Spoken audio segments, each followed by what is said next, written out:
Bonjour à tous et bienvenue sur ma chaîne pour cette nouvelle vidéo.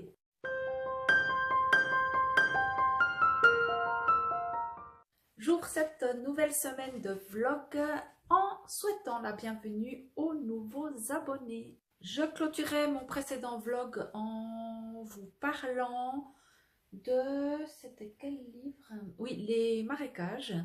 Et je vous disais que j'allais très certainement partir dans Whisky Scones et Chardon de Fiona Scotti Peter, qui est pas en auto-édité parce que l'autrice a en fait créé sa propre maison d'édition et elle publie ses propres livres. Donc courage à elle vraiment, parce que ça ne doit pas être évident d'avoir toutes ces casquettes en même temps, donc d'être autrice, éditrice, distributrice, de faire la promo de son bouquin, donc voilà. Et puis j'avoue que quand j'ai vu la couverture, que j'ai su que c'était du Cozy Mystery et qui se déroule en plus en Écosse, vous connaissez maintenant, pour ceux qui me suivent depuis longtemps, mon amour pour ce pays, et ben je pouvais absolument pas passer à côté de ce premier tome parce qu'il y en a déjà 3 qui sont parus. J'ai oublié de le mentionner, mais on est lundi en fin de matinée. Je suis en train de le terminer, il me reste vraiment pas grand chose. Et voilà, je vais le finir et je vais venir vous en reparler une fois qu'il sera terminé. Sinon, j'espère que vous allez très très bien, que vous faites de belles lectures. N'hésitez pas à me laisser en commentaire ce que vous êtes en train de lire en ce moment. Et je vous dis à plus tard.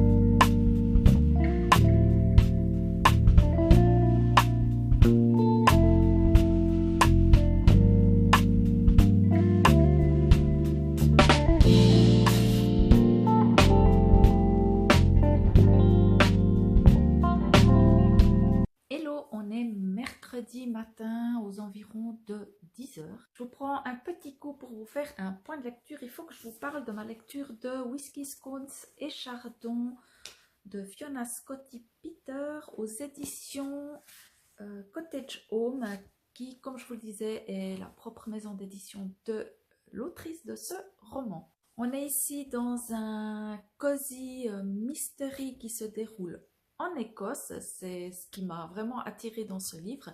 Au début, quand j'ai voulu le commander, pour la petite anecdote, il n'était pas possible de commander depuis la Suisse. Et j'ai écrit à l'autrice qui a gentiment ouvert les ventes à la Suisse et c'est comme ça que j'ai pu l'obtenir et j'étais bien contente et je la remercie encore. On va être avec Alba, elle est parisienne et un jour elle se rend compte que sa vie est partie en cacahuète. Elle a plus de boulot, elle a plus de petite amie, sa meilleure amie ainsi que ses parents sont partis à l'étranger et elle se retrouve un petit peu seule à Paris sans but et voilà, sans savoir trop quoi faire. Et elle répond à une annonce qui est dans un journal d'un homme qui cherche une personne pour travailler en Écosse dans un château. Elle est... qu'est-ce qu'elle est déjà? Est-ce qu'elle est...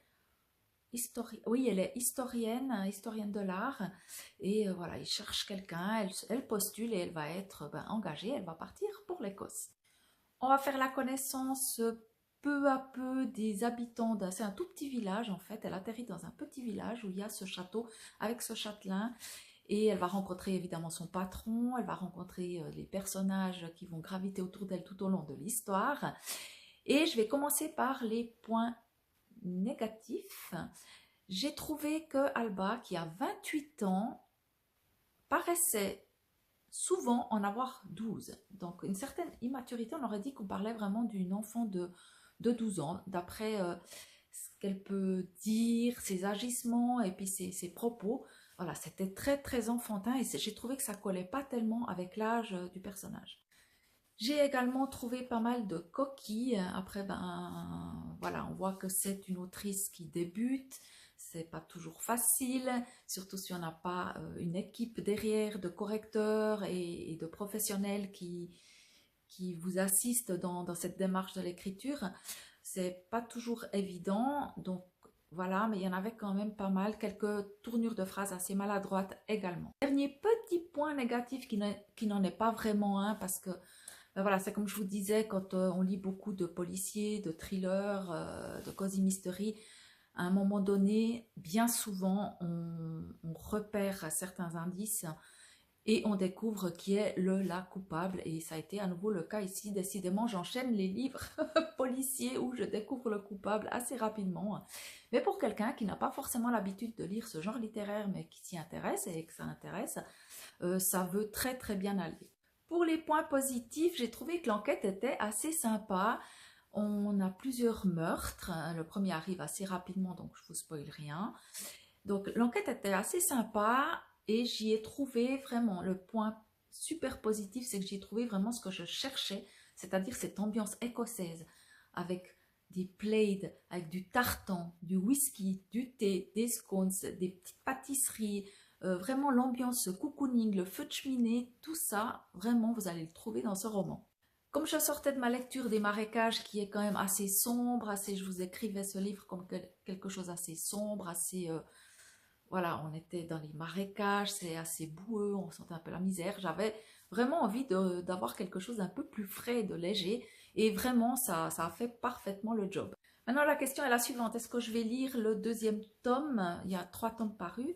Est-ce que je vais me lancer dans le deuxième tome malgré les points négatifs que j'ai relevés? Je pense que oui. Concernant ma lecture audio de Anatomy Love Story, je ne l'ai pas fini, j'ai fait pas mal d'avance, il se peut que je le termine avant la fin de ce vlog, donc je pourrais vous en parler à ce moment-là. Mais pour l'instant, je ne l'ai pas terminé. Et quand je l'aurai fini, je vous ferai voilà, un petit résumé et je vous dirai à nouveau ce que j'en ai pensé, vu que c'est une relecture en ce qui me concerne. Pour le Black November, je me suis lancée, la consigne était lire un livre dont le titre il y a un rapport avec la mort, et j'avais choisi Le lecteur de cadavres de Antonio Garrido. J'ai dans l'édition Le livre de poche. C'est un roman qui traîne dans ma pile à lire depuis un bon moment. On est dans du policier historique. Ji Song est un jeune garçon d'origine modeste qui vit dans la Chine du XIIIe siècle. Après la mort de ses parents, l'incendie de leur maison et l'arrestation de son frère, il quitte son village avec sa petite sœur malade. C'est à Lin'an, capitale de l'Empire, qu'il deviendra fossoyeur des champs de la mort et il est accepté à la prestigieuse Académie Ming. Son talent pour expliquer les causes d'un décès le rend célèbre. Lorsque l'écho de ses exploits parvient aux oreilles de l'empereur, celui-ci le convoque pour enquêter sur une série d'assassinats. S'il réussit, il entrera au sein du Conseil des châtiments. S'il échoue, c'est la mort. C'est ainsi que Ji Song, je ne sais pas si on prononce comme ça, le lecteur de cadavres, devient le premier médecin légiste de tous les temps. Un roman inspiré par la vie d'un personnage réel, captivant et richement documenté, où dans la Chine exotique de l'époque médiévale, la haine côtoie l'ambition comme l'amour et la mort. Alors, je suis arrivée à la 3e partie, page 151, il en fait passer 750, donc ouais, c'est passé 750. Donc voilà, c'est un gros bébé qui va me prendre du temps, surtout que ces jours, j'ai pas eu le temps de lire autant que ce que je voulais, parce que j'ai eu des choses à faire et parce que je suis très fatiguée, je m'endors sur mon bouquin le soir. Exemple, cet après-midi, je suis pas là de toute l'après-midi. J'ai un rendez-vous au centre-ville et je vais profiter pour aller en librairie seconde main. Je vais vous emmener avec moi. Et voilà, je vais pas avoir le temps de lire cet après-midi. Je vais peut-être lire encore un petit peu ce matin. Donc, qu'est-ce que je peux vous en dire? Pour l'instant, j'aime beaucoup parce que je découvre une littérature, enfin un lieu que je connais très peu, la Chine, et en plus médiévale. Donc, c'est très intéressant. C'est bien écrit, je trouve. Après, voilà, chacun ses goûts, mais je trouve que c'est bien écrit, ça se lit, c'est très fluide, c'est très bien. Et ce que j'ai surtout relevé, c'est qu'il n'y a pas de temps mort. Les actions s'enchaînent, ouais, il y a toujours du mouvement, il y a toujours des choses qui se passent, on s'ennuie absolument pas. Sur un livre de 750 pages, je pense que à 150 pages, on peut dire qu'on est au début du bouquin. Donc voilà, il y a encore du job, mais pour l'instant, voilà, je le trouve vraiment bien. j'ai hâte d'y retourner quand je peux pas lire. Ben voilà, j'y pense et j'ai envie de vraiment d'y retourner. Donc pour le moment, au niveau point lecture, c'est tout. Je suis déjà en train un petit peu de regarder qu'est-ce que je vais écouter après Anatomy Love Story. Est-ce que j'enchaîne avec le tome 2? Il y a bien des chances parce que sinon je vais de nouveau le laisser traîner. Mais je sais pas, j'ai aussi envie de me plonger peut-être gentiment dans des lectures très doudou. On arrive sur décembre. Je vais aussi très certainement vous faire une vidéo, en plus des vidéos vlogs, une vidéo indépendante sur ma pile à lire de l'hiver, hein, parce que je me suis fait une pile à lire de l'hiver. Et dans cette pile à lire de l'hiver, il y a ma pile à lire de décembre, voilà, avec des lectures plutôt autour du thème de Noël. Voilà, c'est tout pour moi pour le moment, et puis je vous dis ben, à plus tard. Hello, je vous reprends un petit coup, il est 19h30. Je suis allée à la librairie d'occasion cet après-midi. Comme je vous disais, je me suis rendue au centre-ville, j'avais un rendez-vous. Et j'ai rien trouvé d'intéressant pour cette fois, j'ai même oublié de filmer. Bref, de toute façon, j'ai rien trouvé d'intéressant cette fois-ci. Par contre, je me suis arrêtée à la boîte à livres et j'ai trouvé le tome 5 des 7 sœurs, la sœur de la lune de Lucinda Riley. J'ai lu le premier tome jusqu'à maintenant seulement. Et c'est une saga qui est en train de me coûter bon marché parce que j'avais acheté le premier tome. Les tomes 2, 3 et maintenant 5, je les ai trouvés en boîte à livres. Et il me manque là au milieu le tome 4. J'espère mettre la main dessus, un de ces 4. Donc voilà pour la boîte à livres. Et sinon, il y a eu colis dans la boîte à lettres. Alors le premier, ça fait un petit moment qu'il est arrivé, ça fait quelques jours, mais je l'ai mis dans un coin en me disant que j'allais vous montrer ça, que j'allais l'ouvrir avec vous. Puis après, ben, je l'ai un petit peu oublié. Et c'est quand est arrivé le deuxième aujourd'hui que je me suis dit, ah oui, ça serait pas mal. Donc, le premier, c'est une autrice que je ne connais pas, que je n'ai jamais lue. C'est Claire Norton. Et c'est son roman Par la force des choses je l'ai ici chez Pocket. Dites-moi si vous connaissez cette autrice et si vous aimez bien, si vous l'avez déjà lue. Là, on est dans du contemporain. Je me souviens plus très bien de la 4e de couverture. Je vais vous la lire. Lisa ne croit pas au grand amour. Fière de son indépendance, elle considère le couple comme un partenariat où chacun trouve le soutien dont il a besoin pour accomplir ses projets. Pragmatique, elle s'efforce d'oublier la rencontre magique faite lors d'une nuit festive afin de poursuivre sereinement son chemin. Mais le destin est têtu. Lorsque quelques années plus tard, Lisa recroise cet homme, Lorsque Lisa recroise cet homme, toutes ses certitudes volent en éclats. Elle doit alors se confronter à ses contradictions, à ses choix, et par la force des choses, à ceux des autres et à leurs conséquences. Mais décide-t-on toujours du cours de sa propre histoire? Je n'ai pas encore allé regarder, mais je ne sais pas si c'est considéré comme romance. Je sais que c'est contemporain, mais est-ce que c'est vraiment de la romance? Je ne sais pas. On verra. Ça, c'est le colis qui est arrivé aujourd'hui. Je l'ai pré-ouvert. Et c'est le 3e tome d'une saga de Cozy Mystery dont je vous ai parlé il n'y a pas si longtemps, puisque j'hésitais à la démarrer. C'est une saga qui est intéressante aussi parce qu'elle est clôturée en 3 tomes, donc elle est courte et elle a vraiment de très très bons avis, donc je ne doute pas que ça va me plaire. Sinon, je n'aurais pas acheté le tome 3 sans même avoir lu le tome 1. Il s'agit donc du 3e tome des Dames de Marlowe en quête de Robert Thorogood aux éditions de la Martinière. Voilà. Et je sais qu'il y a des mots croisés dedans parce que l'une des dames là, ou les 3, je ne sais pas, sont passionnées de mots croisés. Donc c'est sympa, il y a des mots croisés à l'intérieur du roman. Et j'ai vraiment hâte de démarrer cette saga. Alors voilà pour les petites réceptions. En ce qui concerne ma lecture en cours, Le lecteur de cadavres de Antonio Garrido aux éditions Le Livre de Poche, j'ai pas énormément avancé parce que, comme je vous disais, ben, aujourd'hui j'étais peu à la maison, donc j'ai pas beaucoup lu. J'arrive quand même gentiment au quart, il fait passer 750 pages pour rappel, et j'aime toujours autant. Je trouve qu'il se passe tout le temps quelque chose, il y a de l'action, il y a des enjeux, et c'est du policier historique, Et je trouve que le travail de recherche, de documentation de l'auteur est incroyable.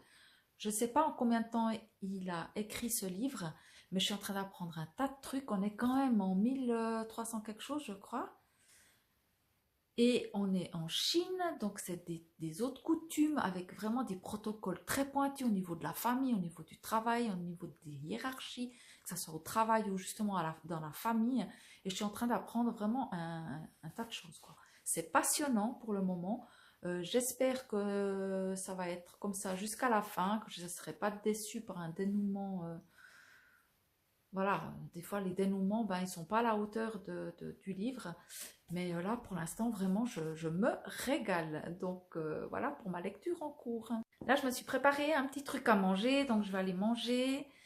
Et je vais prendre une petite douche chaude. Je vais me faire un petit thé. Ça va être soirée lecture parce que je suis seule ce soir. Donc, je vais pouvoir bouquiner et faire de l'avance. J'espère sincèrement pouvoir le terminer avant la fin de la semaine pour pouvoir encore vous donner mon avis dans ce vlog-ci. Parce que sinon, c'est vrai que c'est un petit peu pauvre en bouquins cette semaine.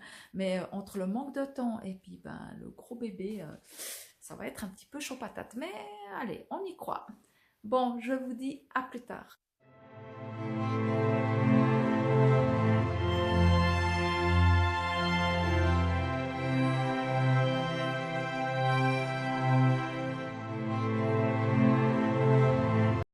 Hello, on est samedi après-midi, 2h moins quart. Il a vraiment beaucoup neigé chez moi durant une journée, mais alors ça a été le chaos. Ce matin, je suis allée faire des courses. Cette neige, c'était jeudi. Et dans mon village, ils n'ont pas déblayé, donc c'est un peu la catastrophe. J'ai dû aller faire des courses ce matin, même que j'ai les pneus neige, c'était très très compliqué. Il fallait aller vraiment très doucement. Et voilà, après je me suis mise en cuisine, j'ai des invités demain, donc j'ai préparé un petit dessert, hein, comme ça c'est fait. Et je serai un petit peu tranquille comme ça demain matin.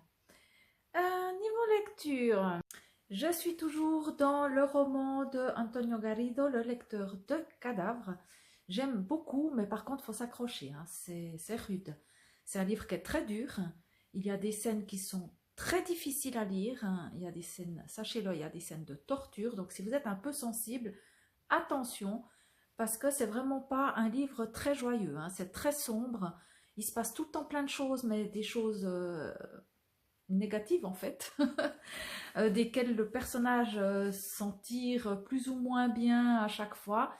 Le personnage, ça c'est un truc que je vous ai pas dit, le personnage, enfin je crois pas que je vous l'ai dit, il a une particularité qui est très très intéressante, que je ne vais pas vous divulguer, mais c'est la première fois que je vois cette particularité-là en littérature. Alors voilà, je vais continuer celui-là cet après-midi, je vais me poser pour lire en espérant faire pas mal d'avance. Sinon, j'ai terminé Anatomie Love Story, le premier tome de cette duologie dont j'avais déjà lu le premier tome à sa sortie papier, mais j'avais pas enchaîné avec le deuxième, blabli blabla, j'avais oublié l'histoire, donc je me le suis fait en audio. Je vais vous mettre une petite image ici de la couverture. Alors, je crois pas que je vous en ai encore parlé. Anatomie Love Story, on est dans une histoire qui se déroule en 1800 et quelques, sauf erreur, et on va suivre Hazel, qui est une jeune femme de 19 ans, 17 ans, 19 ans, je ne sais plus, qui aimerait apprendre et exercer la médecine. Elle aimerait être chirurgienne et comme vous pouvez vous en douter, à cette époque-là, les femmes n'avaient absolument pas le droit d'accéder à ces métiers-là, donc d'exercer la médecine. Hazel est déterminée, donc elle va user de plusieurs subterfuges pour pouvoir, par exemple, s'infiltrer dans des salles de classe déguisées en hommes, pour pouvoir assister à certains cours, et voilà, plein de petites choses comme ça. Et elle va faire à un moment donné, très rapidement dans le roman, la connaissance d'un jeune homme qui s'appelle Jack. Jack, il est aussi très jeune, je pense qu'ils ont à peu près le même âge, il me semble, et il exerce une activité qui est un petit peu hors du commun, on va dire. Pour pas spoiler, je ne vais pas non plus vous dire quel est le métier de Jack. Je vous laisserai découvrir ça par vous-même. Mais la thématique de Anatomie Love Story, franchement, elle est très féministe et c'est très sympa. Franchement, ça se lit bien. J'ai pas vu de longueur, donc j'ai tout autant aimé que la première fois que je l'ai lu en format papier. Et c'est avec grand plaisir que je vais me lancer dans l'écoute du tome 2. Alors voilà pour le programme. On écoute le tome 2 de Anatomy Love Story, je ne sais plus comment il s'appelle, Immortality je crois.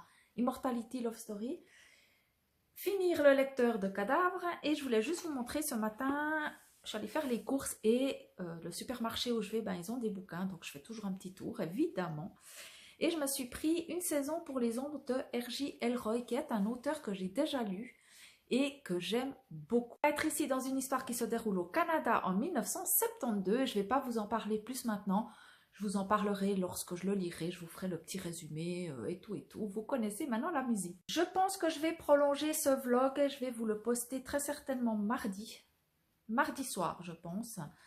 Et comme ça, peut-être ça va me permettre de terminer le lecteur de cadavres et vous en donner une conclusion dans ce vlog. Voilà, pour le moment, c'est tout pour moi et je vous dis à plus tard.